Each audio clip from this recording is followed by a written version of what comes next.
I'm just going to mute everyone really quick and just ask that you keep your microphones muted unless you have the floor. Thank you.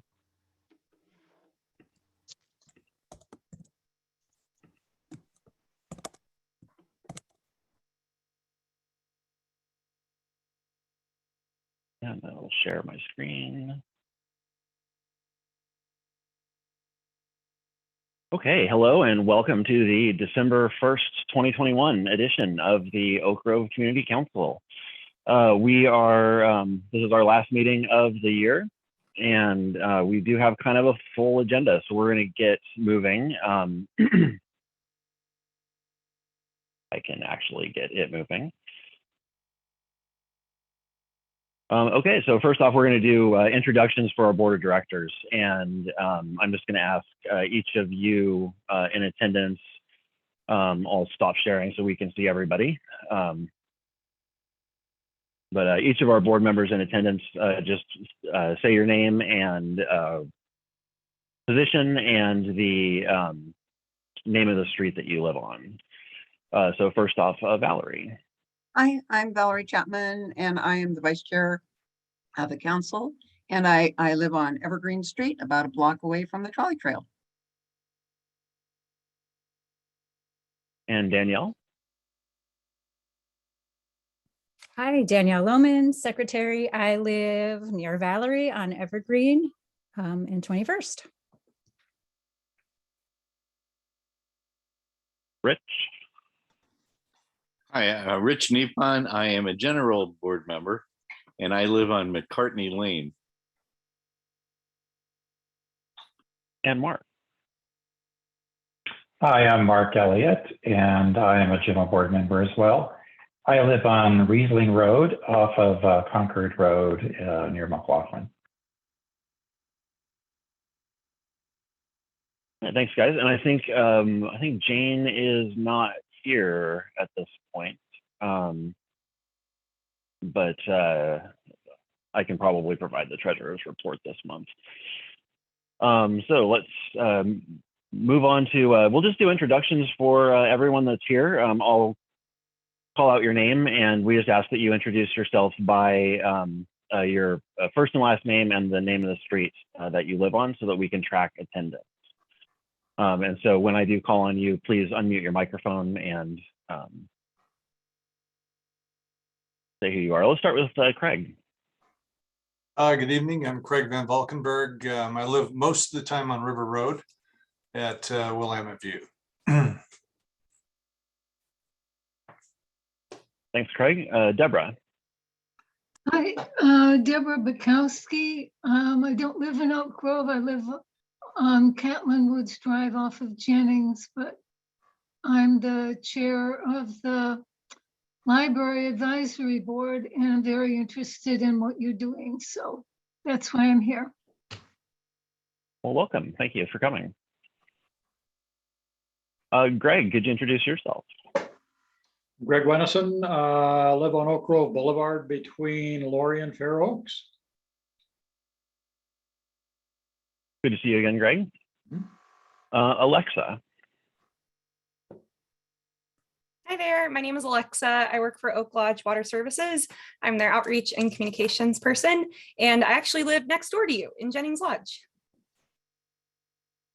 Welcome. Thank you. Anita. Hi, I'm Anita. I live on Fair Oaks Avenue, and I'll be talking later about NCPRD. And up next is Bill Kunitz. Hi, I'm Bill Kunitz. I live on River Road, Rose Villa in Oak Grove. Welcome. And Bill Powers, could you introduce yourself, please?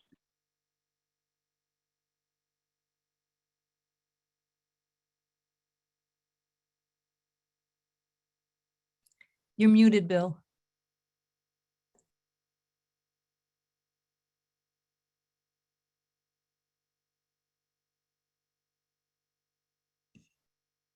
Oh, you're still muted, Bill. Nope, you're still muted. Yeah. We didn't get to hear you.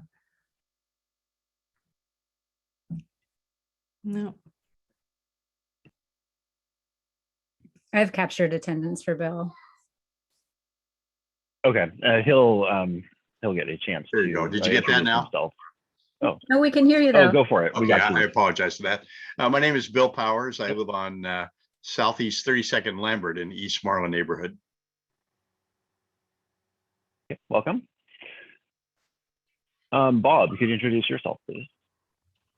Bob Bohannon. I live on Southeast Laurie between Courtney and Rosevilla.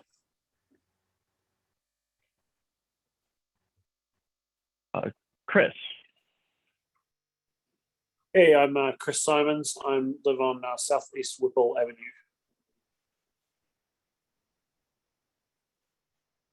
Welcome. And let's see.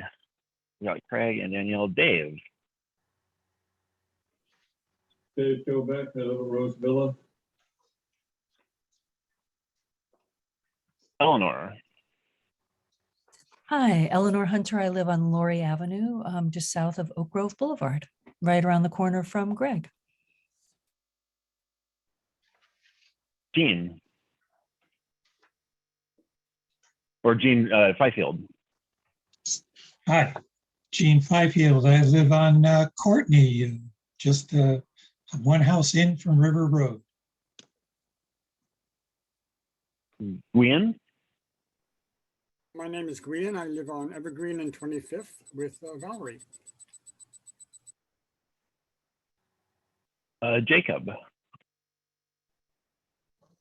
Hello, everyone. I'm Jacob. I live on the corner of Oak Grove and Rupert. And Jean Coberly. I'm Jean Coberly. I live at Rosevilla on River Road. Katie.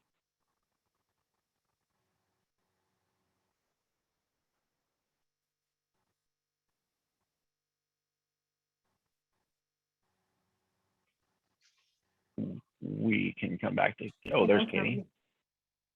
I'm Katie McEntee and I live at Roseville on River Road. Thank you.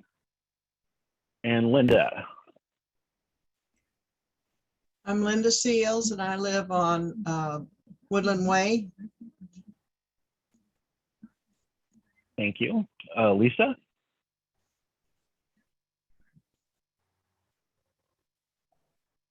Hi, I'm Lisa and I live on Crown View Drive. Welcome. Marilyn. Marilyn Gottschall, Rosevilla on River Road. Thank you. Mark. Good evening, everyone. I'm Mark Knudsen. I live on Cottonwood Court, just off a Hill Road near View Acres, and I'm also on the board of Oak Lodge Water Services District. Thank you. Mel.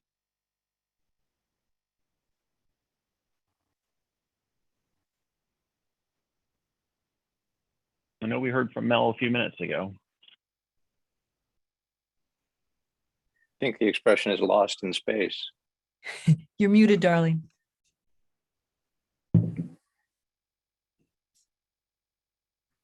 Melly.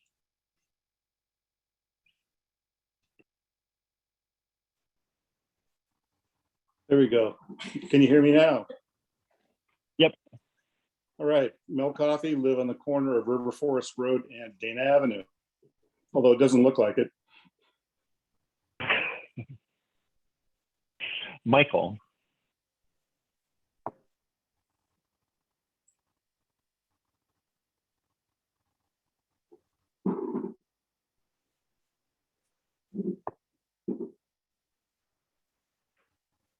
I don't see if Michael is, we can come back to Michael. Pam. I'm Pam Brand. I am also a resident at Rosevilla on River Road. Thank you. Pat.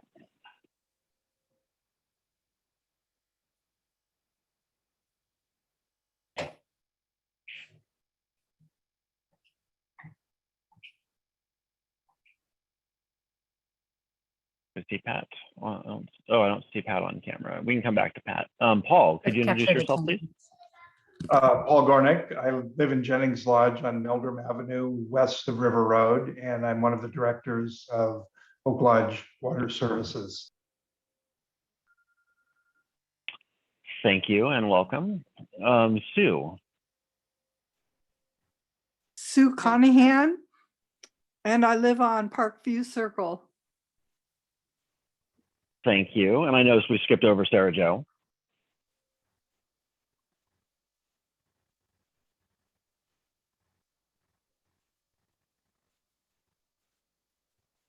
Oh, thank you, Michael.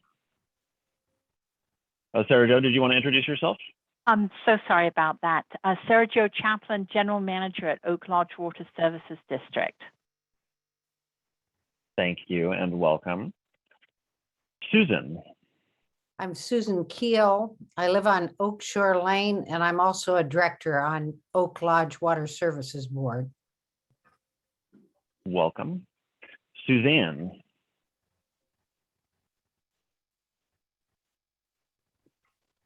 Good evening. I'm Suzanne Wolf, and I live just west of McLaughlin Boulevard on East Avenue, Southeast East Avenue, and I'm President Secretary of the Historic Downtown Oak Grove Organization. Good to see you, Suzanne. Thelma, could you introduce yourself?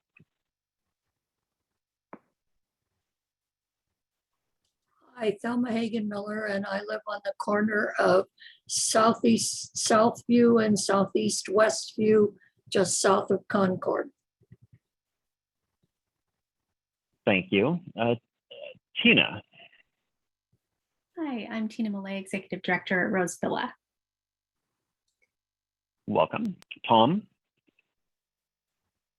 Tom Hogan, and we live on Oatfield Road between Concord and Thiessen. Good evening, everybody. Good to see you.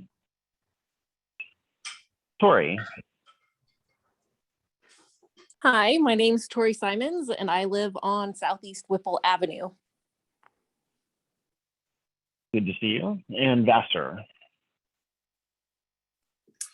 Most days I'm Craig Van Valkenburg's neighbor on River Road. I'm the CEO at Rose Villa, but other times I live in the Foster Powell neighborhood in Southeast Portland. Welcome. Well, all right, we can pick up anyone who arrives late over the chat. Danielle, if you can help keep track of that. Sure thing. So really quickly, we're going to jump back into our screen share.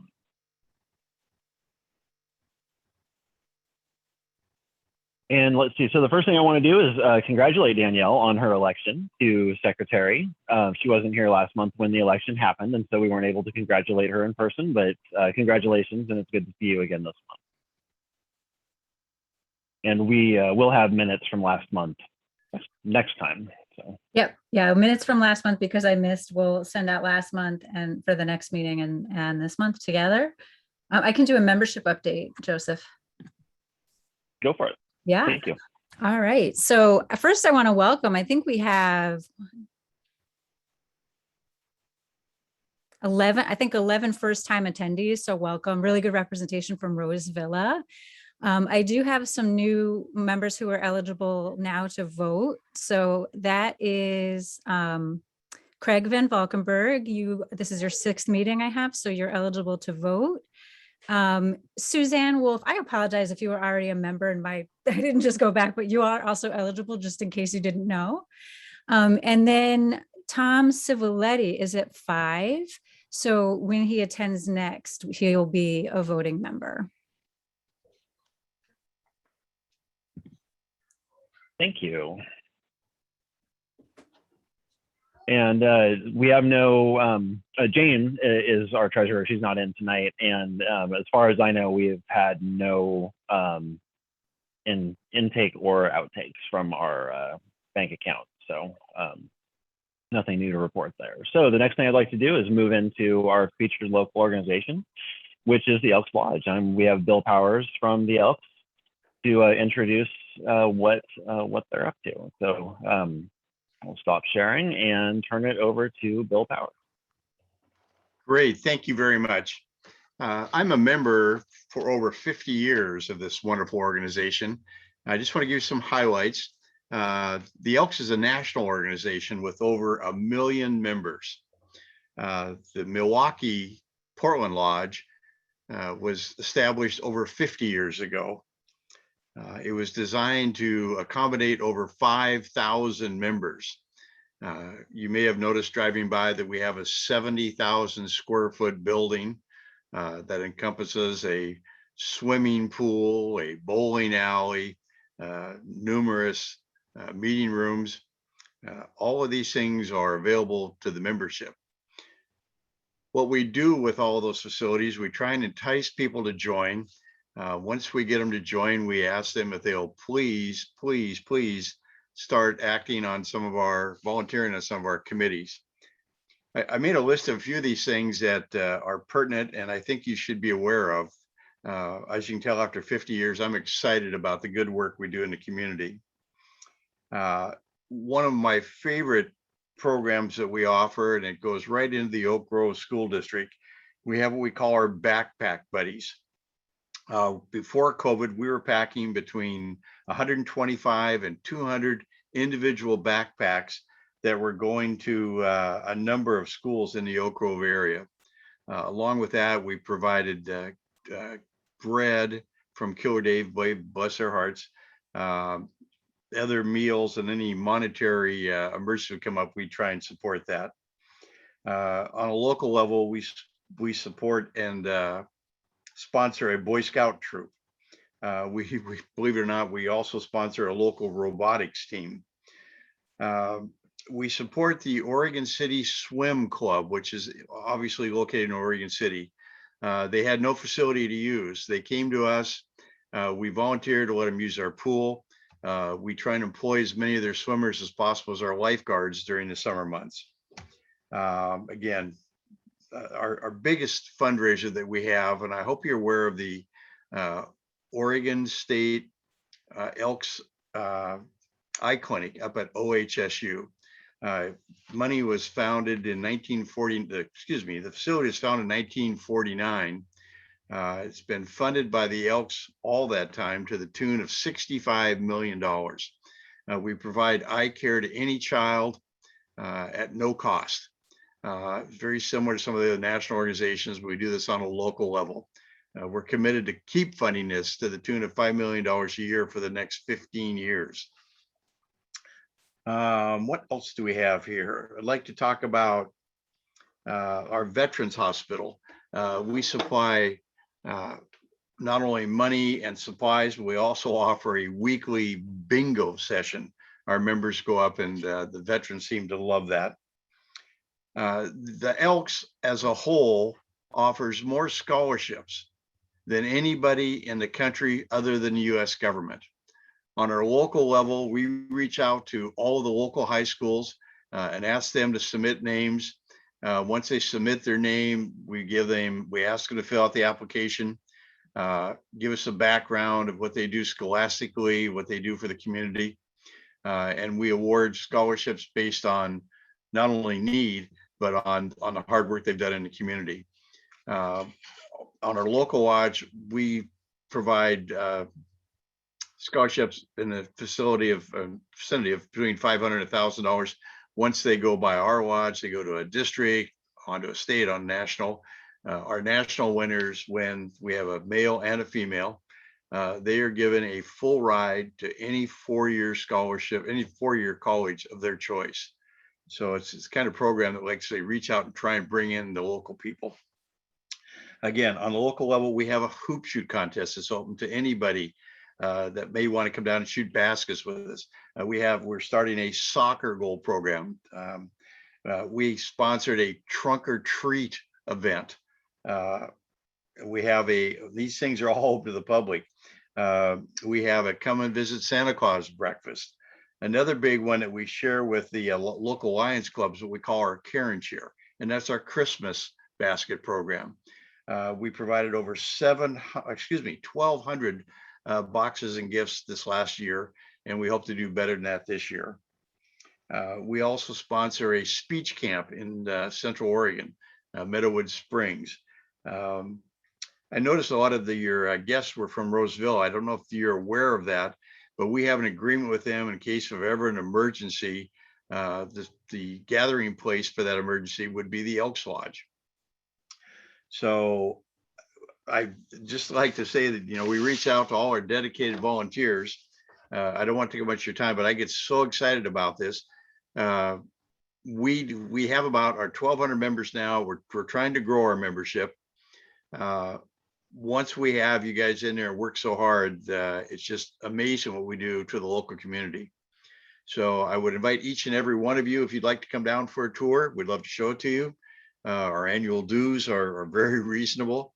And like I say, we do so many things for the public that people seem to forget what the Elks are. I think we've outgrown our old men's club, guys smoking cigars, sitting in the back room. 50 years ago, that was true. Today, it's not. We're very family oriented, and we're trying to reach out to the community in any way we can. So that's all I have for you now. If you have any questions about us, I'd be happy to answer for you now. That's awesome. Thanks, Bill. I see Eleanor had her hand up first. I do. Yeah. Thanks, Bill. I just wondered if you could say just a little bit more about the Backpack Buddy program, because I think a lot of people might not be familiar with how great that really is and how needed it is in this community. So maybe you could just give people a little more information on that. Right. We have a school teacher in the Oak Grove School District, and she asked me not to mention the school, but she and her group of volunteers go out and seek contributions financially, so they can go out and purchase items. But each and every week they have a separate room that we've dedicated to them in our lodge, where they come in and physically put these packages together for each and every kid. My understanding, it's 125 weekly that they go out. And these are children that for one reason or another, they don't have the food available to them. And it also supplements the school district programs for the free meals. The person in charge has told me that it's great. The kids love to have the backpacks. They take those home for the weekend.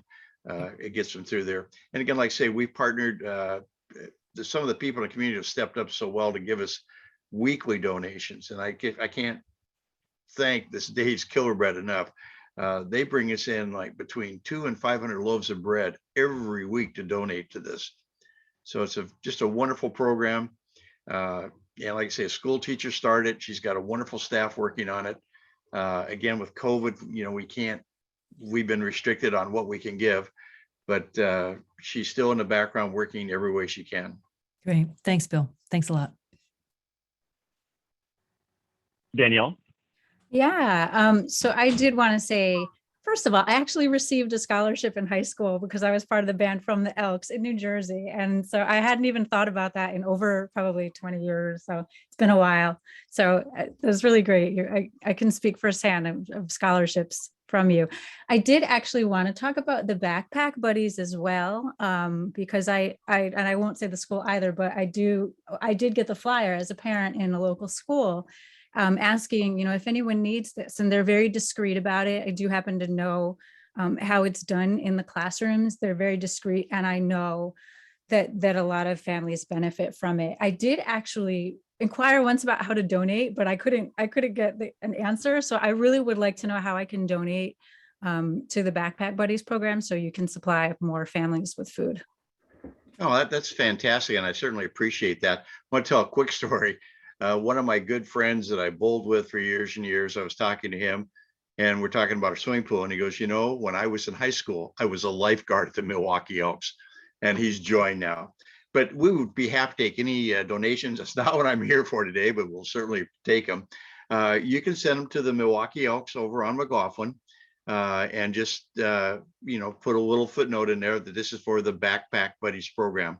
Obviously, we have 50 committees. We're all scrambling for funding, but if you earmark it for the Backpack Buddies, that's exactly where it'll go, and that's what it'll be used for. Okay, thank you. Thank you. Well, thank you, Bill. I really appreciate you taking the time to come out and reintroduce us to the Elks. And and answer a couple questions, and we hope to see you again. Okay, we'd love to have you down. We just went through, believe it or not, a $500,000 remodel of the building, both structurally and it looks much better now if you've not been there for a while. So please, if you'd like to come down for a tour, we'd love to have you. Thank you for letting me speak to your group. Absolutely. Thanks for coming. Thank you. Could I ask you one question, Bill? Sorry. Yes. But my brain grabbed the hoop thing. Do you have a basketball court in there too? Yeah, I was going to go through the whole 70,000 square foot facility. We have a full size basketball court that's attached to a handball court, which is attached to a weight room. And again, we have an outdoor full size Olympic swimming pool with a pavilion, a lounge area. So we have a lot to offer the public, and those incentives is what we try to bring the members in. And like I say, that's where we use some of those dues money for our charitable work. So thank you. I just didn't realize that much stuff. Thank you. Come on down for a tour. We need to show this to you. Thanks again, Bill. Okay, thank you. Up next, we have a presentation from Rose Villa about a status update on their construction activities. And so I'd like to turn it over to Tina. Thank you, Joseph. I am going to share my screen, but we are fortunate to have Vassar here to talk about the Phase 3 project and where we've come and where we're going. So I will share my screen now. Thanks. Yeah, thanks very much for asking us to give you the update. Really appreciate the opportunity, and we will not take very much time. But if anyone ever drives along River Road, you may wonder what the heck we're doing. So it feels like we've been under construction for a really long time, and that's not far wrong. I just wanted to take us through very briefly the very beginning of Rose Villa. We've been here for a very long time. So we welcomed our first residents in 1960. And this is what Rose Villa looked like when I got there 15 years ago. Just a lovely campus that had not seen any major investment in infrastructure or buildings in a very long time. Great people, but the buildings were not in a great shape. So we spent a lot of time getting ready for the very first redevelopment effort, which was so much harder than I could ever have imagined. I'm so glad I didn't know how hard it was going to be, but it was very successful. So we essentially took the entrance to Rose Villa and the main area right there, just put a bombed-off huge hole in the ground, and redid all of the very unsexy but quite important infrastructure that was failing after 60 years. So new telephone lines, new sewer, new water, we have Wi-Fi through the campus, all of the things that are so essential and really just hadn't had any updates for a long time. So all of that's brand new. That was the first step. Incredibly disruptive project. And then on top of it, then we put together, our main objective was to come up with a lot more common spaces, because back in 1960, the folks that designed this community, great pioneers that they were in terms of community living, really didn't think about community spaces as much. It was more about each individual home. So now we have a wellness center and a pool and restaurants and a performing arts center and lots of things that many people take for granted in senior living that we just didn't have until pretty recently. So it's been a great opportunity to offer those amenities. At the same time, we were able to sort of reimagine the core values of the folks that had chosen Rose Villa in the first place, because we are a little different in our setup. Garden style cottages, attached cottages, mostly on the ground, low density. So most of what we have rebuilt has been in that mode. It's garden cottages that are designed to retain the sloping ground that we're built on, lots of outdoor access, and for the first time ever, elevators. So we also have a few loft style apartments in our north and south main building. So it's been interesting to kind of diversify our neighborhoods while really trying to be clear about why people would want to move here in the first place. So it's been a great experience, and we welcomed a lot of new residents in a very short period of time in 2016. And so that, again, was an interesting experience for us. We had a tremendous experience with the residents themselves, taking the bull by the horns and creating a lot of opportunity for community engagement so that existing residents and new residents could really get to know each other and build community. It's hard with 70 new homes coming online at one time. So then when we were done with phase one, which provided sort of the starting block for everything, we went into phase two, which lasted a mere 2 years and was much less involved because it was really just focused on residential homes. So we built 4 new neighborhoods, and one of those is quite tiny. On the top left of this picture is our creative arts building. We just wanted to build an art studio for working artists who live on site, and it was too expensive to just build the studio. So we put 2 lovely homes on top so that we could afford to build that. But the rest of these are larger community neighborhoods, and some of them are built in the style of our existing cottage homes, and some of them are a little more contemporary designed. And then the one on the top right is the Oaks, which is a net zero neighborhood of 12 homes. So that was a fairly straightforward residential only development, not a lot of common spaces outside of the art area, and just trying to update our community and make each neighborhood its own unique thing. And that has led us to what we're doing right now, which is our last major construction project. And I know that our neighbors will be very happy to hear that. And really, the point of this phase two, when we built all those additional homes, was to be able to afford to rebuild our supportive living neighborhood, which is a nursing home and residential care. And that's what you see in the top right-hand portion. That's Madrona Grove, currently licensed as an intermediate care facility, or most people would just refer to that as a nursing home. And we have a licensed beds of 42. We're gonna have a few fewer than that in this new building. And we're dividing up that license so that it's one floor is a little more assisted living and the other floor is more straight nursing home. But the services that we're providing on both floors are pretty much the same. So we want every resident at Rose Villa, when they need that level of care, to have their own private suite that opens into a common area in what is known as a small house model, rather than what we currently have, which is still a 60-year-old building with fantastic staff and wonderful programs. But it is really the last oldest part of Rose Villa that is really unreconstructed. And so I will say that we are very excited to demolish the current Madrona Grove and move all of those residents into their brand new homes, which will be happening this coming May. So that's the anchor of phase three, the whole point of phase three. And frankly, what all of our financial modeling was geared toward, was to be able to afford to build this nursing home, which is, as you can imagine, incredibly expensive because of all of the regulations around it. And then on the left there, you see a rendering of our shorter loft building, which is additional independent homes, again, helping to offset the cost of the nursing home. And the bottom left is our second net zero neighborhood, only 6 homes this time. And we built them as a townhome style. So they're fronting River Road. We want to offer a very residential feel to that part of River Road. So it's been an interesting journey for us. And by the time we're done next year, well over half of our campus will have been refreshed in this way. And I'm happy to answer any questions anyone has.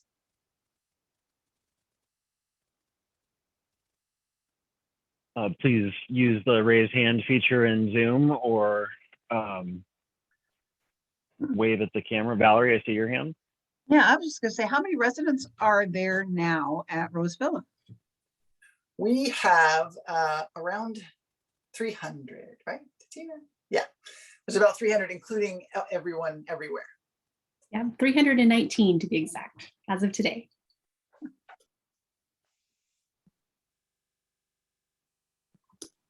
Do you have any more questions? As you see, our phase 3 project Eleanor. to us, 32 more homes. And so we'll be adding some more residents, but that looks like it'll be, that's it. Yeah, well, that's the last big chunk. So I know that parts of the campus were built so that the public would be welcome, you know, the restaurant and different things like that. And clearly with COVID, things have had to shut down. But I'm just wondering, that idea of being really more inclusive and inviting of the greater community into the campus, and where's that, and you know, stuff like that. Can you just sort of say a little bit more about that? Well, we are under an incredible spider web of regulations, and so it makes it a little difficult for us to do what we would like to do. At this point, we really aren't able to open to the general public, but our residents and their family and their close friends are welcome at any time. And certainly you can walk through the campus. That's one of the nice things, honestly, about Roseville is it's very easy to walk through. We have lots of neighbors that walk through all the time. We don't really like the cars that cut through so much, but we like the neighbors who walk through and they walk their dogs. But we look forward to the day when we'll be able to open up more fully. We've had in the past, we sponsor all the one-act plays for the adult theater in Milwaukee. We've done incredible partnerships with local arts and music groups. And that is something that we really miss. So what we've been able to do to a small extent is to do some outdoor performances.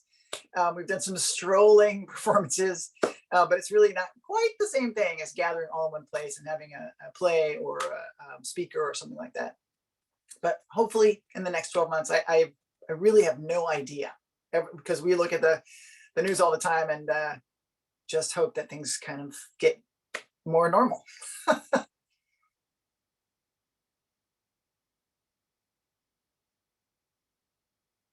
Well, thank you, Vassar and Tina. We still have an opportunity for another question or two if anyone would like. But it's great to see you, and I appreciate you taking the time to come and speak to us tonight and give us an update on the construction activities and how that's going. I know that we've been tracking your construction activities as long as I've been involved in the community council. Oh, Eleanor, now I see your hand. That's the question. When is the construction going to be done? Yes, very soon. Very soon. We will be moving residents into the new nursing home, targeted, I hate to even say this out loud, I'm sure it's going to happen just this way, in May. And then phased move-ins of the independent neighborhoods, because we can't have everyone move in on the same day. So it's just because it needs to be a couple of homes every week. By the time we're through September, all of those residential homes will have been moved into and will be complete. So most of the noise and the disruption on River Road will be done pretty soon. I have to commend, as somebody who drives by often, I mean, for the amount of work that got done, I have to really commend like how infrequently we were stopped on the road, you know, well, yeah, I mean, you know, in terms of all the stuff that went on. So pretty great. So, yeah. I see a question. Anata? Craig, I see your hand. Oh, well, I was just going to say to Eleanor's point and to credit to Vassar and her team, building out senior living while people are living there, or you got staff coming and going, is no easy feat. They've been at it for years now, and the place has turned out fabulous. So a lot of credit to Vassar and her team.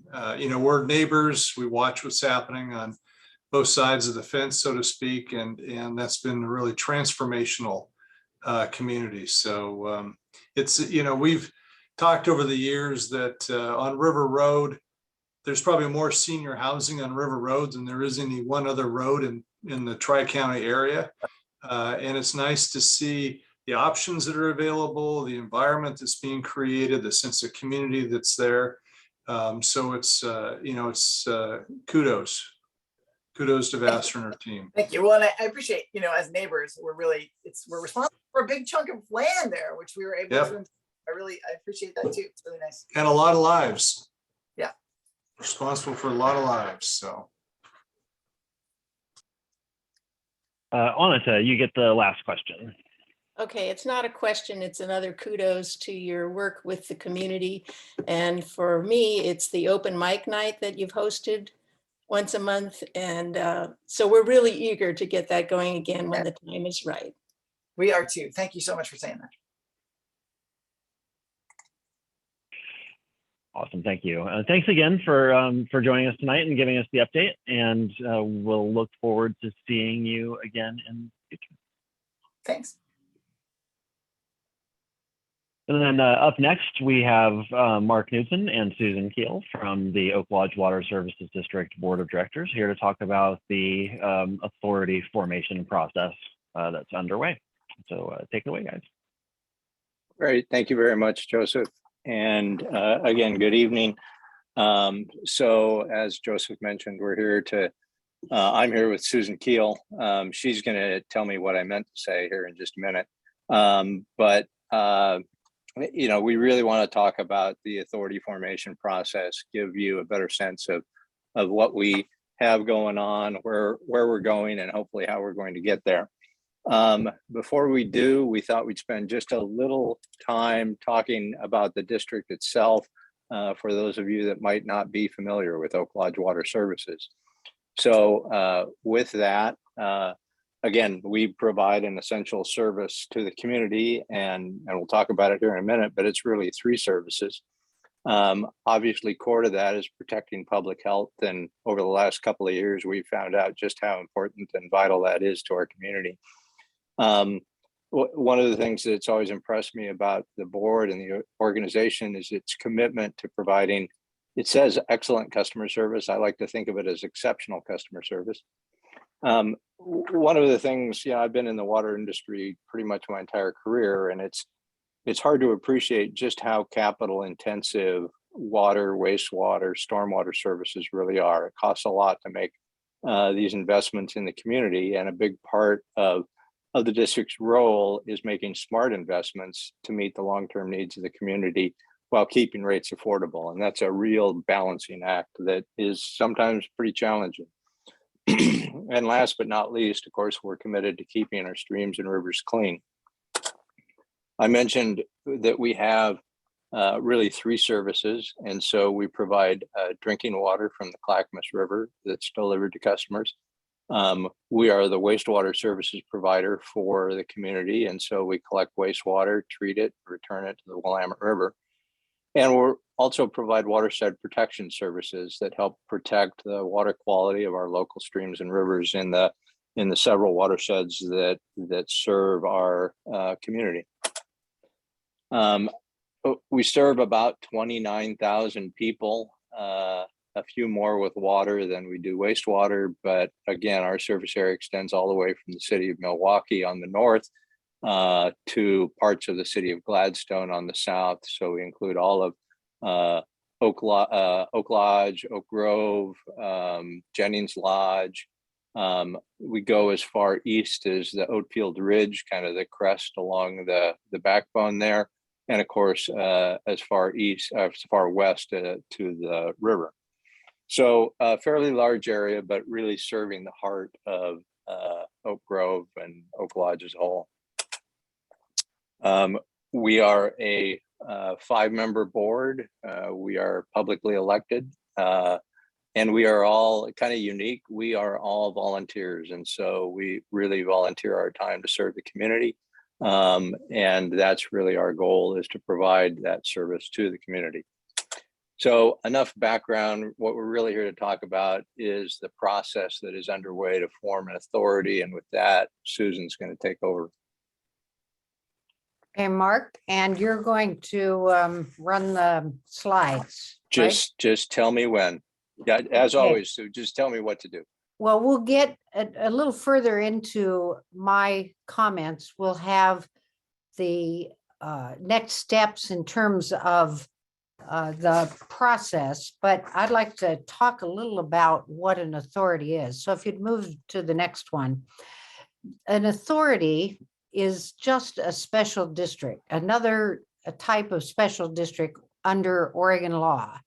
And the essential difference in moving to an authority is that it would secure the boundaries. We would be providing the same services, the service area would be the same, and even our name we don't intend to change, but the authority would replace our existing district. Next slide. So we've been asked the question, why? I mentioned the certainty of the service area and the customer base. That's an essential part of why we're doing this, because it protects the customer investments, those that were made to date and those out into the future, because you know what your service area is and you know your customer base. It allows for long-term investments. One of the things that we're doing right now is master planning in all 3 of our service areas. And the understanding of the requirements for long-term investment are very important, and understanding what your customer base is and the service area really allows you to make the kind of investments that you need. And for any of you that may have been around bonding, it absolutely reduces the cost of financing because there's less risk involved. The funding agencies can look at it and say, oh, we know where they're going to be. We know essentially what the customer base is, and what they're asking for is reasonable given those constraints. And that allows us to do things. And I'd say, let's look back for a minute. The sewage treatment plant, the water reclamation plant is an excellent example of that sort of thing. And were we to go forward, we have some interesting things that we're looking at in the future that would be backup systems in case of emergency, particularly in terms of the water system. And although we don't have absolute costs on that, there may be some additional bonding that would be required. And again, understanding who we serve and how many people we serve would be inherently part of that discussion. And finally, this authority would benefit residents under any governance option. And by that, I mean, if a city were to come into the area, if annexation were to occur, or if things would remain the same as they are now, it's a benefit to residents for the reasons that I've talked about. Next one. So yeah, this is Mark. Go for it.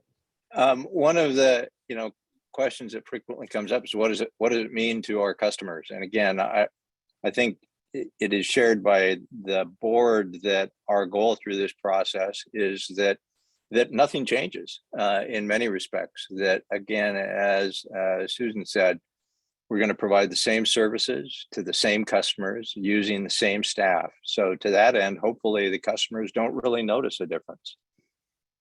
Then I'd say that also we're absolutely committed to cost of service rate making. Any of you that may have attended one of our meetings, and if you haven't, I think it's the best show in town on the third Tuesday of the month at 6 o'clock. We're doing them on Zoom, but know that we are absolutely committed to cost of service rate making and keeping the rates as low as possible, given that we have to make these capital investments that Mark was talking about. The board is elected, as you know, and we're responsible for setting policies and those rates. And we have great collaboration with partners. I mean, the adjoining jurisdictions, Milwaukee and Gladstone, Clackamas County, ODOT, we have partners. Yeah, our water supply is actually jointly owned with the City of Gladstone and Sunrise Water Authority through the North Clackamas County Water Commission. Those partnerships would not change, and in fact would be enhanced because again, we would continue to have this established customer base that we would operate with. And actually, we're very much in collaboration on the surface water, stormwater, watershed protection kinds of things with our partners as well. So here's the update on what we've been doing since September. The city councils of Milwaukee and Gladstone adopted resolutions that supported the Oak Lodge Water Services becoming a joint water and sanitary authority. You remember that? Overwhelmingly, actually, they supported our move because they saw it as doing the right thing. In October, 2 of the district directors went to the policy session at Clackamas County Board and discussed the authority formation process. The board felt like we needed to do some more outreach in the community And frankly, we're doing it. And there will be a number of opportunities to learn more and provide public comment. And I think we're about ready to set some dates for the listening sessions and informational sessions. There will be mailings to every customer, and we're also using the social media, and the website, I think, is being well maintained relative to this. We're also going to be talking at any of the social service groups in the community, and anybody that's wanting a program, we could come and talk about what's going on. So some of you may be getting a call because you're part of a group that we'd like to make sure we cover as well. Go ahead, Mark. So, you know, one of the key questions here is, well, how will the public be involved in the process? And that's really what we're setting out this evening is, again, this mailing will go out to all of our customers right after the first of the year. We will have a series of these work sessions, open houses, where we'll have an opportunity to sort of share more information, but then hear from you in terms of your questions, comments, concerns of the community, and how we can address those going forward in the process. And so, again, it's a combination of both outreach, but also listening to better understand what the community's concerns are. And that will presumably culminate in at least 2 public hearings by the Board of County Commissioners, where they will also have the opportunity to hear from the community. And so, again, it's both at the very local level as well as at the board level with the county, where the public will have an opportunity to express both their hopefully support, but also questions and concerns related to authority formation going forward. And there would be an election for a new board of directors because it is a new organization. Even though we said nothing's going to change, it is a new organization. And so in order to be in compliance with state law, you'd have another election for a new board of directors. And then I think the final question that we have on here is, how does stormwater management fit into this? Remember, Mark and I live in this community too. And so we hear about the issues around localized flooding, even though the district only has responsibility for the water quality in the receiving streams. That sometimes gets lost in the translation. The infrastructure that brings that water to those receiving streams may belong to the county, or there may be other partners that play into that equation. But it is our intention, and the county commission also asked that we address this stormwater issue as we're moving to the authority. So there are some, perhaps some immediate projects, or let me say projects that will be addressed on the front end that deal with some of this localized flooding, but it's going to take longer to work out a plan for the future for dealing with surface water, stormwater, water quality in our territory. But we're committed to do that with the county and with partners, ODOT and other jurisdictions. So this is our last slide, then we're going to open it up for questions. This is a grassroots effort, and to that extent, we want to make sure that folks have the opportunity to learn more. I feel like I'm sort of preaching to the choir. This particular group, you are very involved in the community, and so to that end, you probably don't need to hear this lecture. But what we would like to hear from you is suggestions that you might have in terms of where else can we share this story? What other venues or groups are out there that would benefit from hearing? And again, really at sort of the local level, because we're talking about a governance change to an essential community service. Again, the goal is that nothing changes, but we recognize that this is an important change that people need to be aware of and understand and appreciate. We would ask that folks sign up for the district's e-newsletter. It's a great communication vehicle to be able to find out what's going on. And that's where we'll also be publicizing the open houses that we're going to have after the first year. Obviously, we would hope that folks would attend those public meetings, not only all of you on this call, but also, tell your friends and neighbors about this, because again, we're talking about an essential service to the community. And last but not least, volunteer. And every year we go through a budget process. We have 5 members that are non-board members that sit on our budget committee, and we're always recruiting for new members to serve on that budget committee. And Mark, And last but not- I might say about that budget committee is they are not bumps on a log.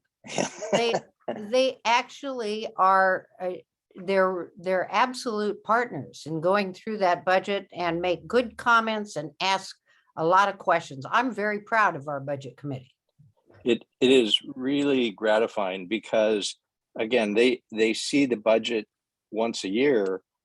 Some of them maybe haven't ever seen a budget quite like this before. And they ask the hard questions, both in terms of why the heck are you doing this, but probing questions. Have you thought about this? Have you looked at these options? And those are questions that we frankly have to be prepared to answer and answer them publicly. And so I think it's a great exercise and a great way to sort of tighten the screws on the budget. And we've been very thorough in taking that approach. Last comment I want to make is volunteering for the board of directors. So at our last board meeting, I announced that I'm actually stepping down from the board of Oak Lodge Water Services. I'm moving out of the service area to live a little closer to family. And I'm, as a result, moving out of the service area and therefore stepping down. So after the first of the year, there's going to be a vacancy on the board. And I know the board's looking for, I like to suggest it's going to take 3 people to fill my role. But no lie. Yeah, but we definitely want to find somebody, and we would hope that you or someone would volunteer for that position. There will be a process, and again, Alexa will be providing more information in the future right after the first year in terms of how to apply and what that process looks like. But it's a great opportunity. It's been extremely rewarding to me to serve the community in this capacity. And frankly, if it weren't for family, I'd continue to do this for the foreseeable future. So with that, we are happy to field questions. And I know Danielle had her hand up first, so go for it. I sure did. I just wanted to clarify for the notes. You said you met on Zoom. Is it the 3rd Wednesday of each month? It is. At It's 6? the third Tuesday. Tuesday. Okay, I'm glad I asked. And then I also put the website and the Facebook as well for the minutes so people who on the mailing list can see. Is there any other info you'd like me to put? I put about the vacancy coming up as well. And adding themselves to the email list. How do they do that? Alexa, do you want to tell them? Yes, you can have them email me directly and I'll add them to the email list. Okay, if you just want to provide me your email in the chat, I can add that. Thank you. You got it. Great. And I did put you down for providing info in the new year for board of directors. So it's perfect. Now they have your email. Perfect. And if you could stand it, I'd like to come back on your agenda again in January, since I'm going to be the regular attender of the meeting to give a little update on our progress. Yeah, we will absolutely provide you with that time. Okay, thank you. Let's see. Up next, I saw Rich had his hand up. Yeah, I have a pretty simple thing. I've been going to a lot of the discussions that happen next door neighbor and places like that about the governance project, and people have made statements that they think that all that's going to happen is that the money that comes into the authority is going to go to someplace else. So could you make a definitive statement about how money that comes into the authority stays with the authority serving its customers? I think, Yeah, go you ahead, just made Mark. the statement. That's exactly what it is. There is truly no change, again, because it's the same services, and you will continue to have the opportunity to vote for members of a board of directors that will be responsible for managing the funds that are collected through the, rates and revenues, and they get reinvested back into the services and infrastructure that serve the community. Since the service area doesn't change, the money doesn't go anywhere other than directly back into the community.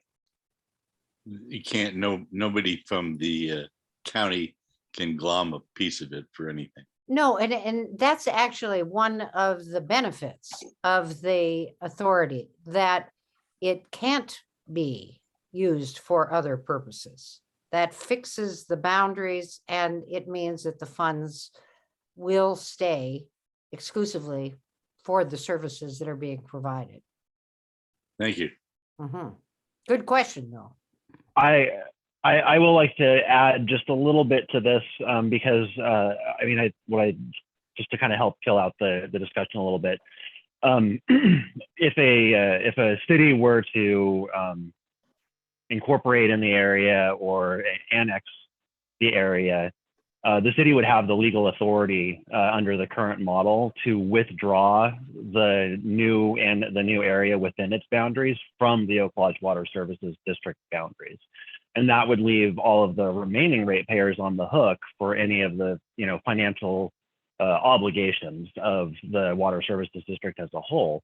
And so by becoming an authority, what they mean by fixing the boundaries means that a city would no longer be able to withdraw territory from within the authority's boundaries,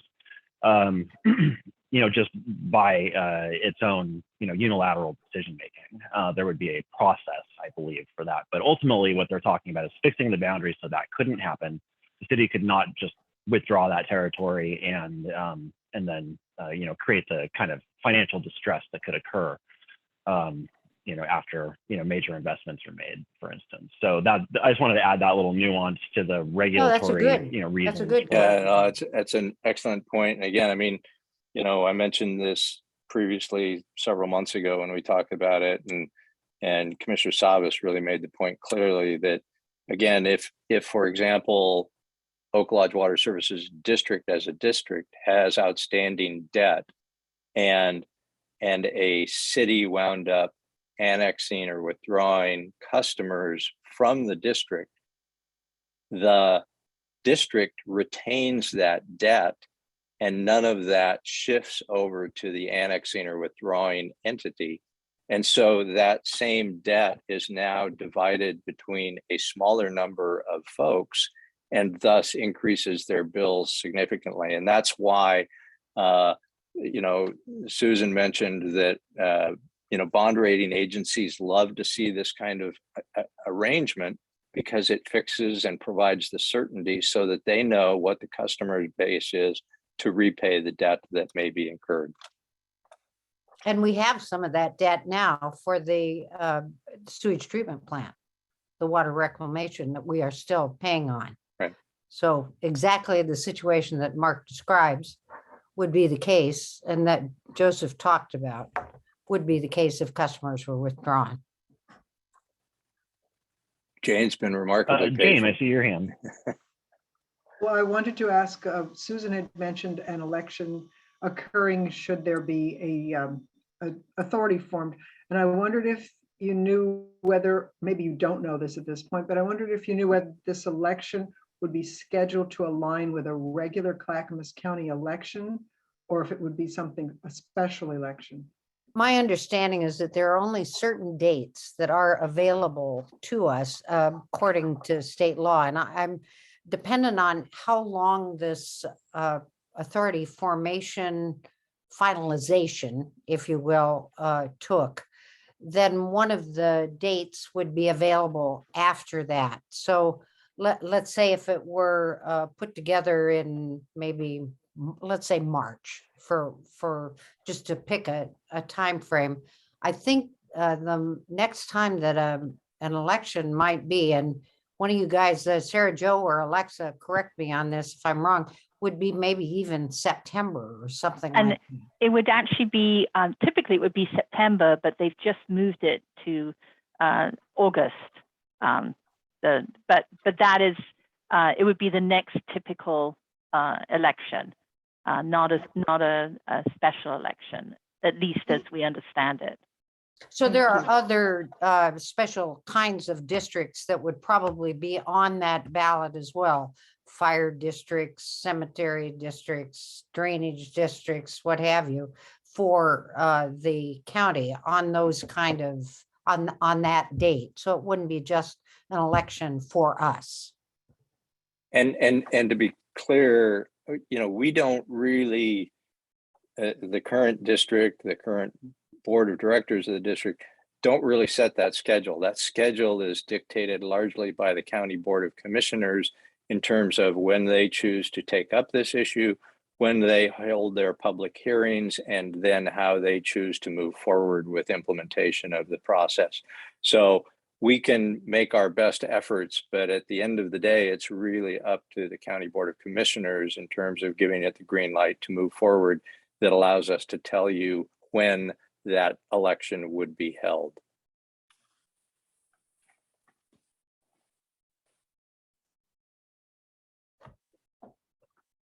Gwen, did I see you raise your hand?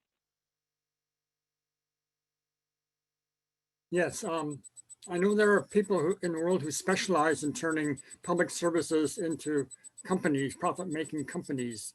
I'm wondering if this shift from a district to an authority would make that easier or harder for somebody to do. You really know inside ball, don't you?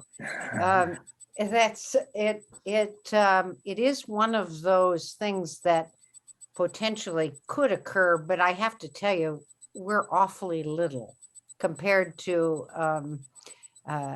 utilities that I have seen taken over. Now, Mark's maybe seen more than I have. Do you have any thoughts on this? Yeah, in many respects, it doesn't change, and ultimately, because again, it's still a public agency, it's a publicly elected board that is in a position to set the policies and either invite or discourage those kind of opportunities and offerings from private enterprise that might be interested.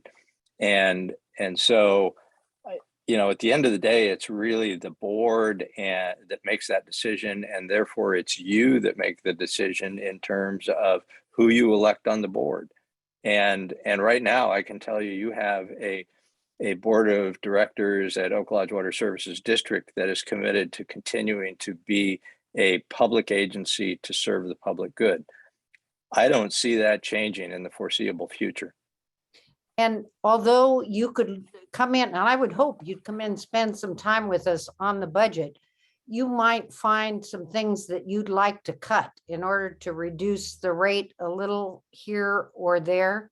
But generally, when you have a private sector come in, they think they can make a lot more money off of the services being provided. And, maybe I'm naive, but I don't think they could.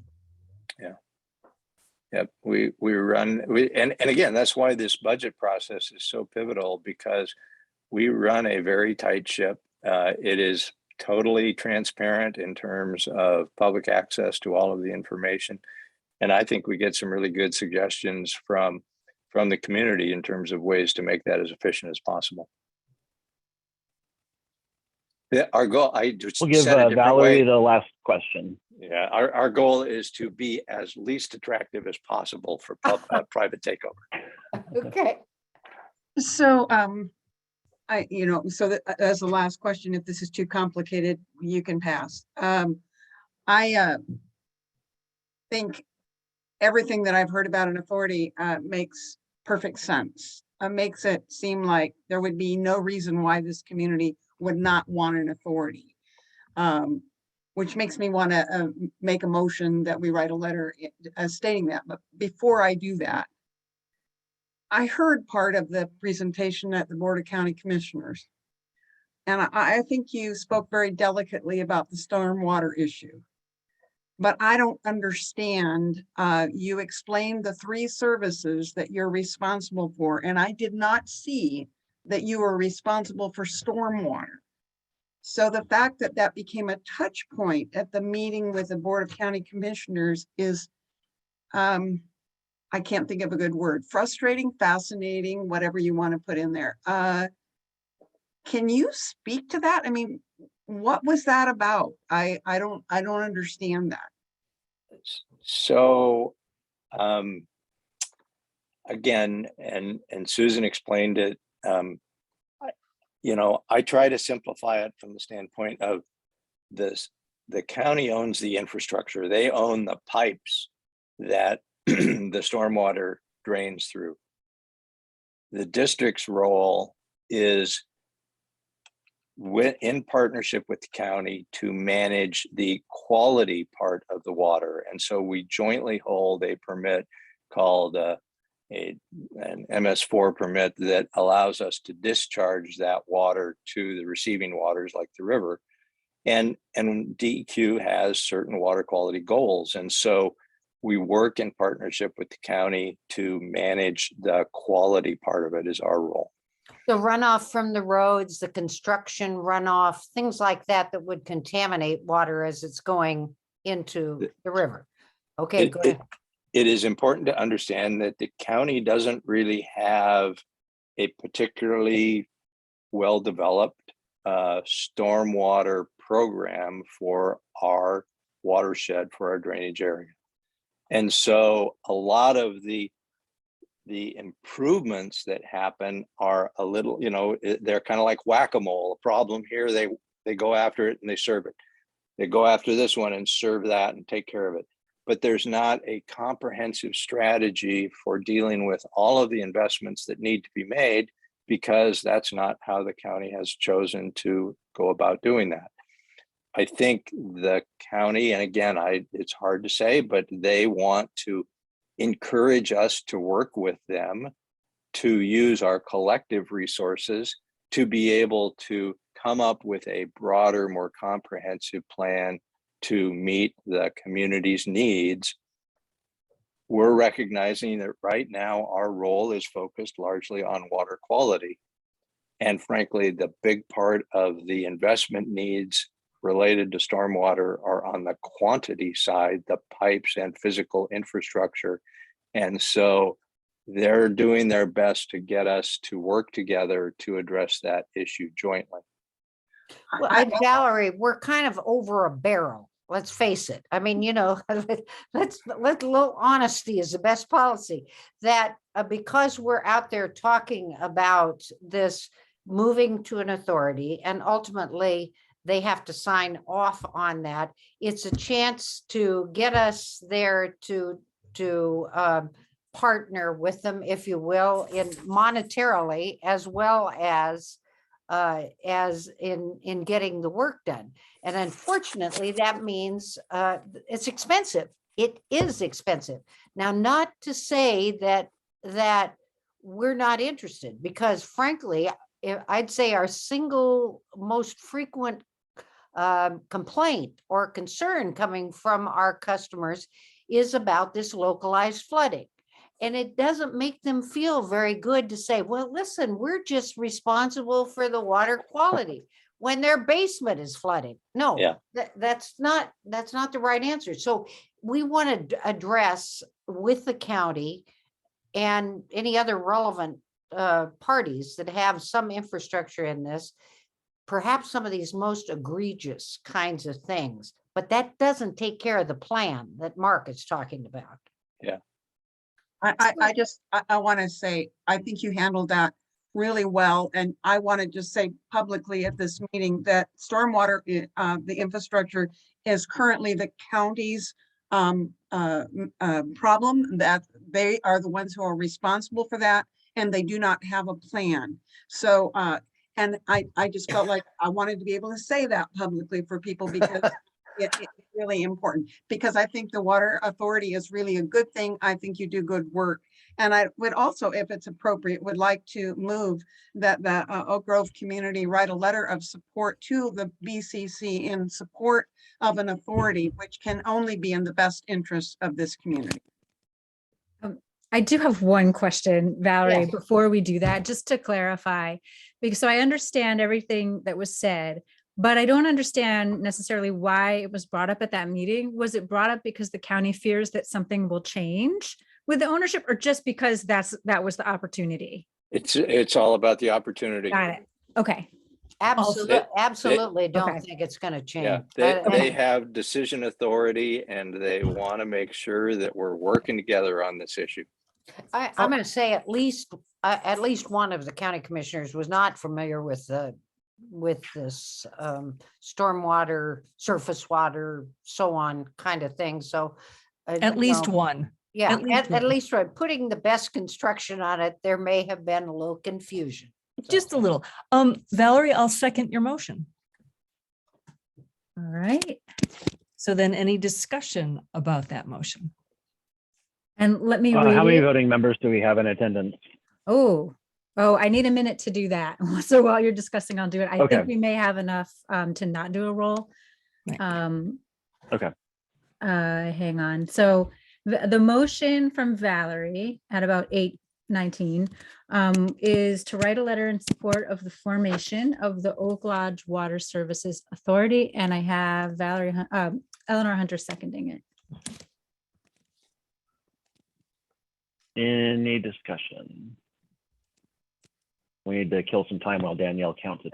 I know, it's just an ad. I think you guys do great work. And if you guys think it's the right way to go, I mean, I would absolutely support that. I was on the budget committee once, and I remember, Sue, how many Post-its you had in this huge thick binder on the budget thing. She's like, well, I've got some questions. It was like, holy mother of God, you've got this covered, girl. So No, I do.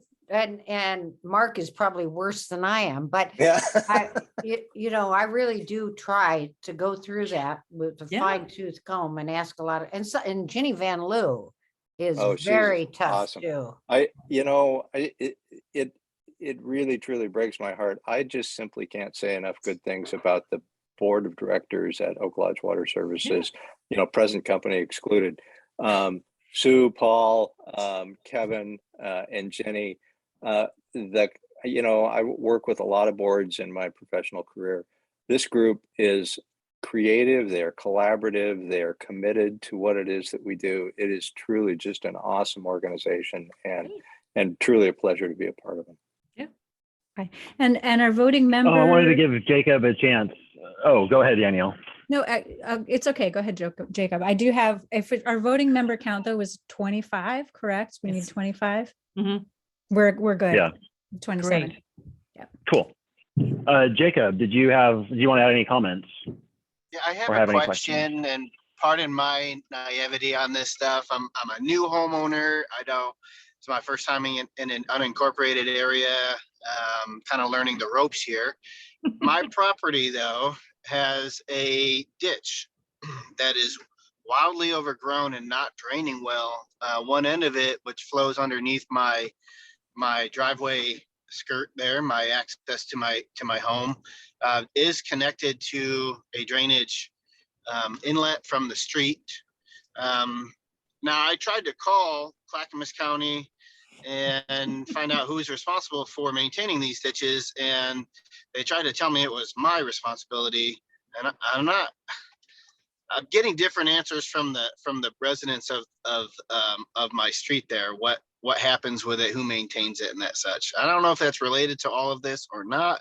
It just feels like it might be. Mm-hmm.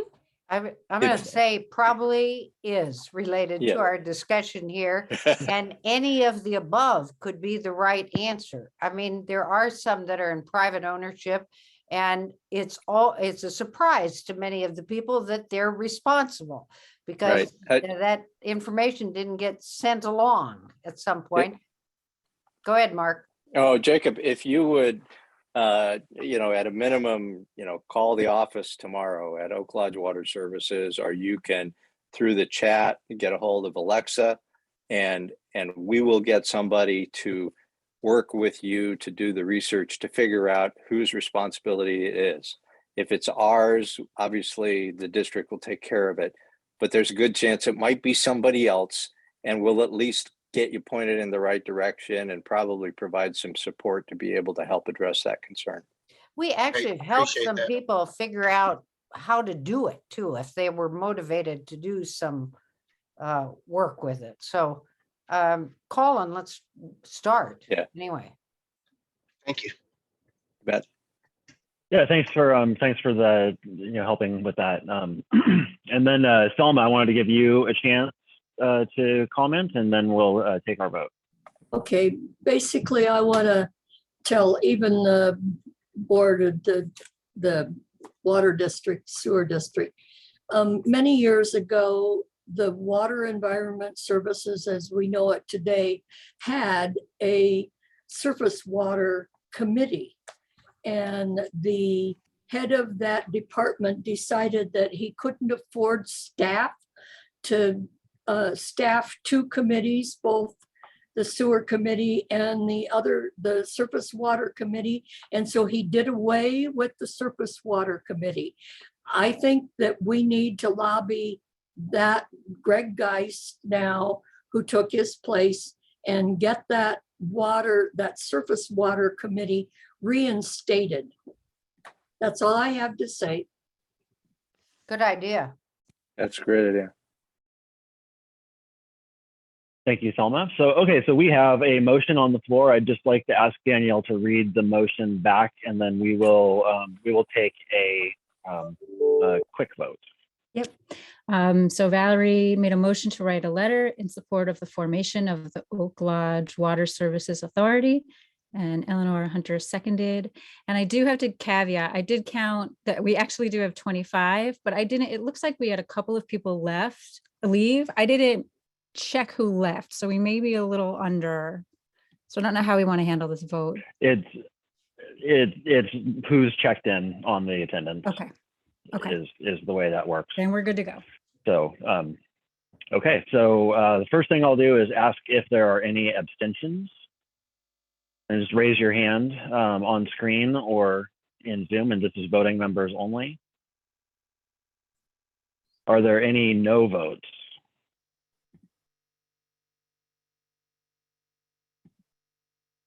So it's unanimous, yes. So thank you all very much. Mark, did you want to add something really quick? Mark, board member Mark. OGCC board member Mark. I saw your hand go up. Mark Elliott, were you just voting? Yeah, preemptively voting yes or no? Thank you, everyone. Truly appreciate not only the endorsement and the support, but the opportunity to be here tonight and talk about it. And again, remember, there are some really great opportunities. We would love to get your suggestions in terms of other outreach opportunities to get the message out there, as well as think about the opportunities related to the budget committee and this vacancy. So thank you. Thanks for your time. Thanks, Mark. We will miss you. It's been great to have you at our meetings every month, and we'll look forward to hopefully seeing you again at some point. I'm not going far. Thank you. Good. Well, thank you both for the presentation and the opportunity to ask some questions. And Susan, will look forward to seeing you in the future. I'll be there. Awesome. So we are running a little behind, but I'm going to share my screen again. I've got a couple LUART updates.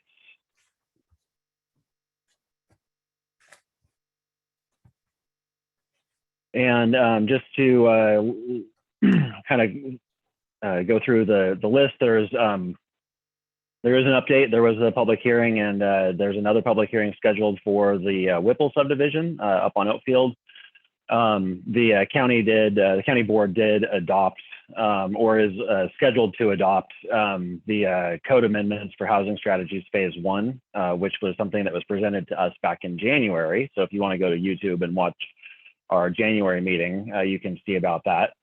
And then we have a couple other new applications, including one that's not listed here, but I'll get into those in just a minute. So the other thing that's going on is Housing Strategies Phase 2. The only thing I wanted to say about that is that they're ramping that work up, and there will be public outreach opportunities after the new year, probably closer to February or March is my understanding. And the Phase 2 is the implementation of House Bill 2001, which I'm sure many of you are familiar with.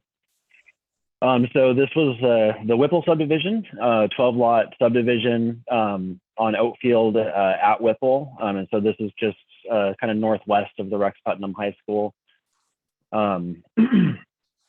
It's a very heavily forested lot, and most of the trees are, scheduled to come down as part of this subdivision. Here's the lot layout, just really quick.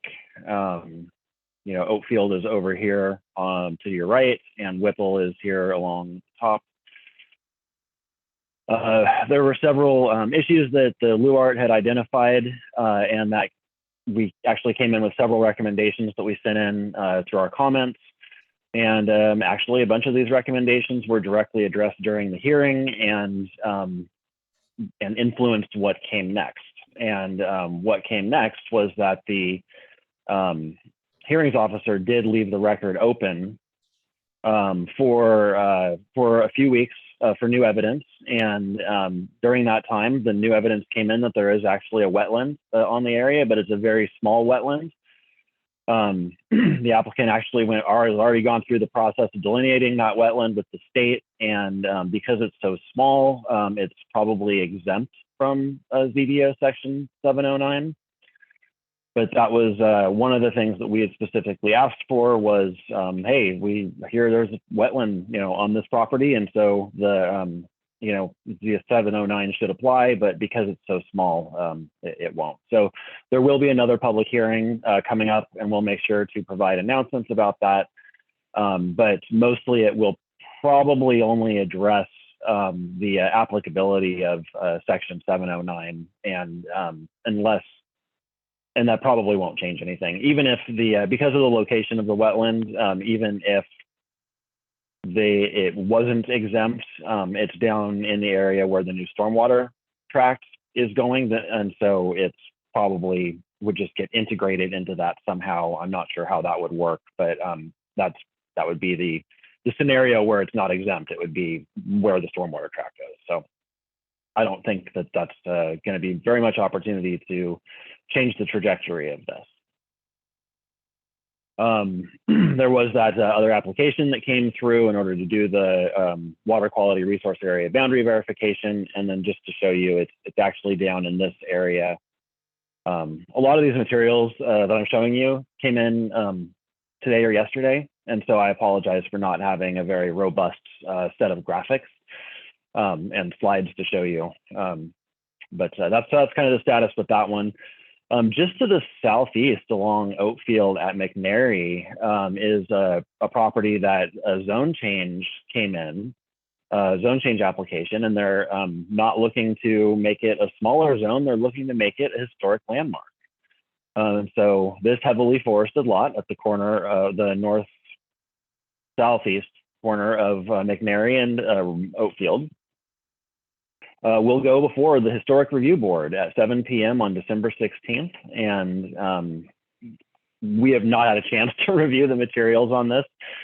So I really don't know what's going on with this other than they'd like to make it a historic landmark. And typically what that means is that it might be slated for a commercial use, such as a bed and breakfast or an office. And since it's owned by since it is the Kinsman House and it is owned by the Kinsman Foundation, which is located on Spalding locally, actually just to the northwest of here. I wonder, I just have to phrase this correctly, I wonder if this might be a future office space or office facility for them, because that would be an allowed use in a historic landmark, even in a residential zone. So that would make more sense than a bed and breakfast, quite honestly. But anyway, we'll see what happens with that. And really what I would like to do tonight is ask for a motion so that we can allow the LUART the opportunity to review this and formulate comments that make sure that it's consistent with the approval criteria, and submit those comments in time for the hearing. And so I have some recommended motion language here. If anyone would like to do that, we can do a very quick vote again. I so move. Eleanor? Great. Oh, I'll- Guian moves. I'll second your motion, Guian. Wonderful. Guian moves and Eleanor seconds. I will very quickly stop sharing so I can see everyone, and we'll do this the same way. Is there any further discussion about the motion before? No, Joseph, I just ask if you could paste it in when we're done, then I can get it in the notes appropriately, just from the slide. Okay.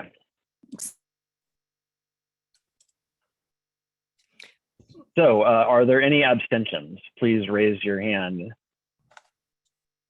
Voting members only. Are there any no votes?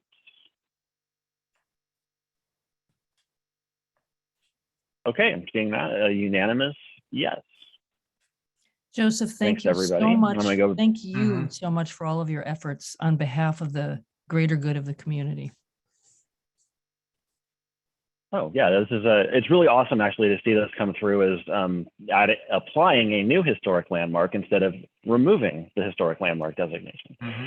So yeah, this is good news.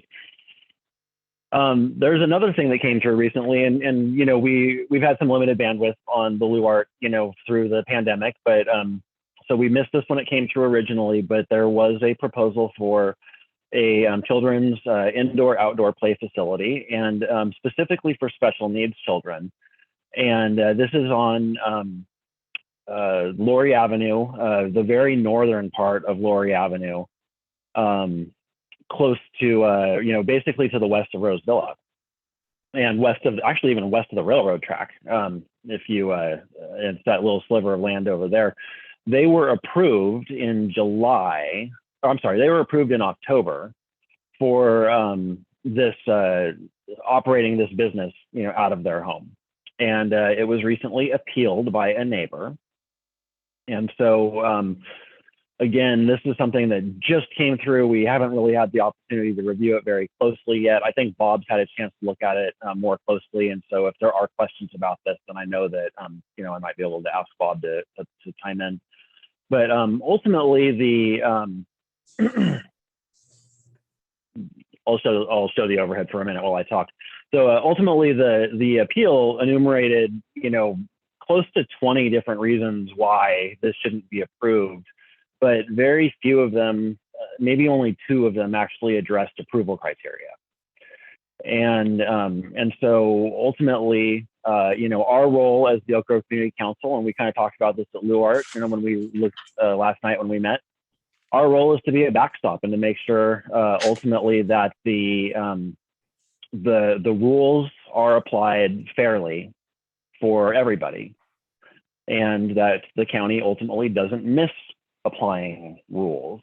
And that's often where, you know, we see things we don't like, is when the county, you know, makes a mistake and doesn't apply something correctly. And so we tend to, you know, even when things look good, we tend to offer, you know, comments and, you know, in support of making sure that things are consistent with the approval criteria. And so our recommendation in this case is to allow the chair to draft some comments based on, you know, the LUART recommendation, which is to, you know, just add some comments that say that this is okay as long as it complies with the applicable approval criteria from the county. And with that, I will call upon Eleanor, who I see has her hand raised. So a question and a comment. Does it say anywhere in the application how many children a day would be served by this facility, by this home business? So the discussion that we had, I mean, no. However, it can be inferred based on the number of employees, which is like one, that there won't be very many children. It would have to be less than 6, I think, under state law. So that was the question. And the comment is that one of the most severe shortages in this area is daycare, is any kind of childcare. So I appreciate what you're saying is that there has to be, it's following the various rules and regulations and stuff like that. But I just want to make that comment that this is a sorely needed service in this area. Yeah. And to clarify, the county did the county did approve this, and so they found that it was consistent with the approval criteria or could comply with the approval criteria. And so, you know, we don't take issue. We did not have any specific issues with the way that the county applied the approval criteria, which is what the appeal process is for. Right. And so, although we didn't weigh in originally, we can weigh in now and just say, again, just kind of draw things back to, you know, what really is applicable here in the review. Danielle, you have a question? Yeah, I was thinking along the same lines as Eleanor, and I'm like, what is a play facility exactly? Is it somewhere that you go with your kids, like the play cafe, or is it something more like a daycare facility, which I agree is sorely needed. And that's kind of why I was like, I don't really know what this is. So. Well, yeah, it's go ahead, Bob. Yes, this is Bob. Say, Eleanor, this actually is not a true daycare from what we can tell by the paperwork. This more looks to be some kind of a therapist that talks a lot about sensory training and therapy and that sort of thing. It looks kind of like it's going to be maybe more a one-on-one. They're limited to 500 square feet inside the residence. They're going to, and they tell you, she goes on to talk about having a hammock and having a like a climb structure and that kind of thing. So it looks like they're working with handicapped or, you know, challenged adolescents or you know, young kids anyway. But it looks like that it's going to be more like a one-on-one therapy sort of situation. And they're going to use some of the outside space also. Once again, they talked about a climbing wall and various things to get the kids out in nature and become accustomed to noises and movements and different things going on. They also talked some about what it was like 4 to 10 hours a week, wasn't it, Joseph? It's a little ambiguous. There's not a lot of information in there as far as what they're really going to be doing. So. Yeah, and mostly the as far as the approval criteria and what goes onto the application, it's really about can you comply with your business operating within these parameters? And so it's more of a maximum threshold of like hours of operation or a maximum threshold of vehicles, you know, per day, or a maximum threshold of cars parked in the driveway. So they can accommodate 5 cars in the driveway. That doesn't mean that they're going to have 5 cars of customers there at the same time seeking services. Yeah, and I was just asking, like, well, is it sorely needed because it's a daycare or because it's something else? And I think, you know, the description as it sounds also sounds sorely needed. So I have no further questions about that. Yeah, it appears to be more of a mental or physical health therapy kind of situation that is than as opposed to a daycare. Got it. Thank you, Bob. So Joseph, is there a motion that's needed to support this, or what do you feel is the next step? In order in order for the community council, according to our bylaws, as far as I know, in order for us to submit comments for land use applications, then we need a vote of the membership to authorize submitting comments. And usually we come to you with those comments prepared. And this time I'm kind of asking for a little bit of leeway in drafting those comments and kind of giving, you know, like what the recommendation is, you know, let's deal with the approval criteria. But otherwise, just kind of giving a little bit of flexibility in how I draft the comments after I get a chance to review it and make sure that we get those comments in. And you know, certainly part of the motion could be that I need to consult with the LUART about it. first, but I already kind of have. And I mean, we can do a more thorough review, obviously, but and should. But it's just a matter of, in the motion, could just delegate that to me. Eleanor? Hey, Joseph, sorry to interrupt, but what also might be helpful for everybody else is just to bring them in on our conversation yesterday of what our questions were, as far as whether, you know, the complying with the noise issues and the parking and the possibility of the green space, the Willamette Greenway, and, you know, some to make sure that it is in fact exempt, which it, you know, most likely is, but we don't know, and the fire issues. So yeah, So- and I Just sort of is notes my we did screen talk about sharing? that. You are screen sharing. Is my screen sharing? I have Yes. I have some bullets up, just, you know, about specifically about noise. There's a criterion about that, the criterion about parking and traffic counts, and we wanted to, because of the challenging access to the site, we just wanted to make sure that the Clackamas Fire District had a chance to weigh in on what they felt was, you know, sufficient for life safety and access requirements. I'd like to make a motion.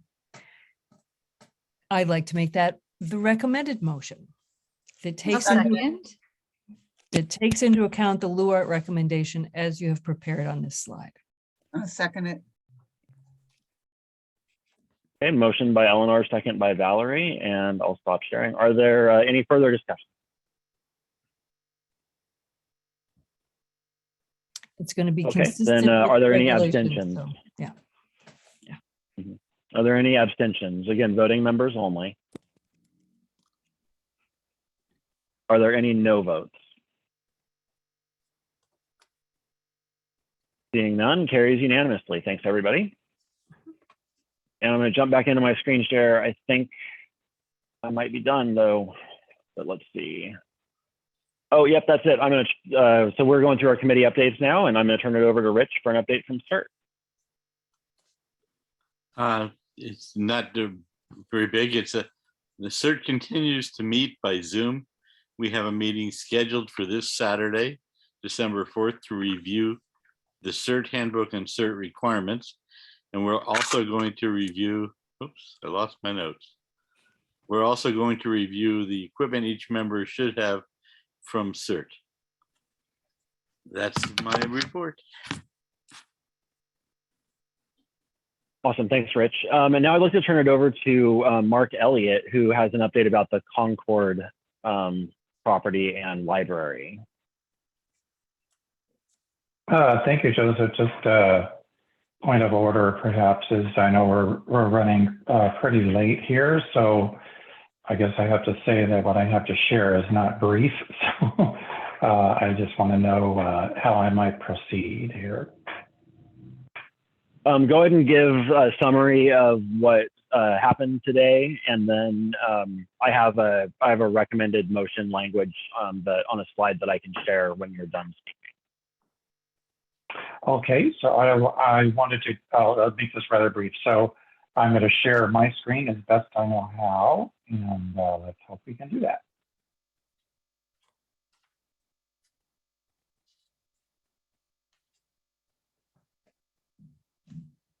So I wanted to share just an update from what had happened here recently on the Concord project and some action that had been taken place by the Board of Commissioners as of today. So this is part of the presentation that was made to the Board of County Commissioners today by the NCPRD group. So I'll just go this rather briefly. I just want to make sure people are aware of what is happening. So initially, they described the library project, as you can see here, and the three options that were brought forward, and the one that was selected, which was a library connected to the Concord School. This is also just a review of the plan, which I won't go into. The big part here, I think, is that the big message is that the project is considerably over budget, and that the Oak Lodge Library portion of the budget is approximately about $1.2 million over budget, whereas the NCPR, or the portion of it, is considerably more. So this is a little bit of an explanation of the shortfall and the options that they proposed. So again, the Oak Lodge Library is about 1.3 million over, whereas the community center in this current solution is $6 million over. However, the community center portion of it has been scaled back by 2/3. So only 1/3 of what was originally proposed is actually being considered. And even then, the project is still $6 million over budget. So there are not any really easy ways to get to make up for these shortfalls as we currently know the funding sources. I won't go through these design option recap, but again, I think there is a couple of things to bring forward. The task force for the library and community center provided feedback, which primarily requested that the county slow down the process before they make a decision to perhaps separate the library from the community center building so that the library could proceed in construction and let the community center building or the school building take its own design and construction schedule. Also, the feedback from the District Advisory Committee for NCPRD made a similar request for them to slow down the process for a couple of reasons. One is to allow for more community input into the options that might be available for the project to bring it into budget and to in order to meet some of the goals of the community for this facility.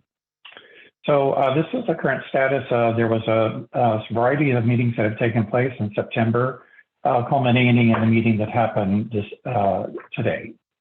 From that, there were 3 options that were proposed to the Board of County Commissioners, with the third option being accepted by the commissioners, which was to delay the project and work with library and community center stakeholders to identify all available options that align community priorities, design, and funding. From that, I think from the meeting that I attended today, there are a few points that I thought were worthwhile for people to know in case you don't want to listen to all 2 hours of the meeting. But there's a few comments that I thought were important. Director Bork of the NCPRD mentioned that, and I'm paraphrasing too, this is not direct quotes, the budget assumptions were made earlier in the project and those assumptions turned out not to be true. It was at this point unfeasible for NCPRD to take on additional debt or additional bond debt now. By the way, I was going to make this a little bit.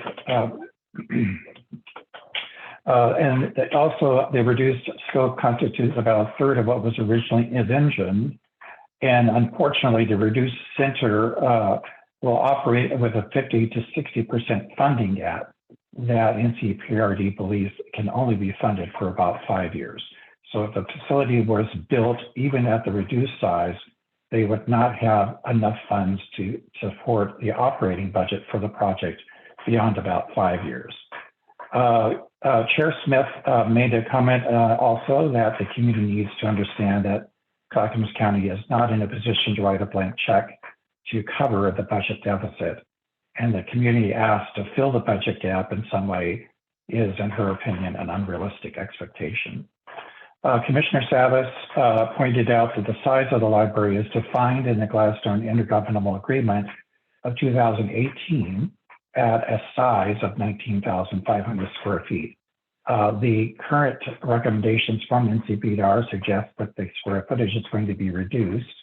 And so his point is, how can the square footage be reduced and still honor the IGA with Gladstone? Also, he mentioned that potential grant funding options, which is a request of the task force to pursue any possible grant funding that's available both local, state, and federal. He mentioned that county staff is in a position, if directed by the Board of County Commissioners, to investigate and pursue those grants. And finally, the county staff recommended to the Board of County Commissioners that community engagement began again in January of 2021. So from this input, I, as a member of the task force, put together my thoughts as far as potential recommendations that the OGCC could make to the County Board of Commissioners as they consider re-engaging with the community starting in January. And I believe that these 5 points are important for us to consider and for the county to consider before we start re-engagement. So I'd like to go through these and also answer any questions or hear any input back from all of you about your thoughts as well. So first, I believe that we should request the county to commit to a continued community engagement process that ends in a legally binding commitment to the completion of the project. They have made some commitments to the project in the past. They are not legally binding other than the IGA that's been sent. And I believe that part of the problem with the execution of this project has been the lack of commitment by the Board of County Commissioners. Second, I request NCPRD to provide an accounting for what happened and why this happened. Why is there suddenly this huge gap in funding apart from what was told to us in the past? And also, we would like to clarify their current financial status to meet bond obligations and operations of the community center based on Director Bork's comments today. Third, to request NCRP to provide information to the community and for the task force and all applicable scope, cost, schedule, and service line options to help community members make informed decisions and recommendations to the Board of County Commissioners. Fourth, to request the county to pursue all potential grant and bond opportunities to fully fund the project before they agree to a reduced project scope. And I think this is a very important point, that let's not make the decision to reduce the scope of this project before we've actually exhausted all potential options for us to look for additional grant and bond opportunities. And finally, request the county to provide regular project updates to the community and continue community engagement throughout all the way through to the end of the project. And I think that's important for accountability to the Board of County Commissioners. So we did think about perhaps providing, asking the members here to agree to a motion about these 5 points. But first, I think I would love to hear anyone's questions or any input that anyone might have about the status of the project and what's happened to date. Eleanor, go for it. So Mark, could you put those 5 back? Could you go back to the other slide? Thank you so much. I want to thank you so much for providing such a clear proposal in that way. And I had a question initially that point number 1 satisfies the idea of having a legally binding commitment to the community is such a fabulous concept. I mean, if there's an IGA with Gladstone, it's this whole idea of how is it that there's any sense of binding commitment to the citizen, to the residents of this area. That to me is just a striking thing. We know that the county has, I can't remember what they have, but it's like there are different criteria and it's building trust in government. So part of this is asking them to live up to what they say they are about. And I think this is a magnificent proposal, and I heartily agree with it. And I think it's fantastic. Thank you. This is a fustercluck. There's no question about it. This whole thing is a fustercluck. And this is a way to try to, with grace and dignity and adult behavior, move something forward for the betterment of this community, which the fact that there's 28,000 people who live here without a library is just sinful as far as I'm concerned. But I'll get off my soapbox. Thank you, Eleanor. Are there any other questions for Mark?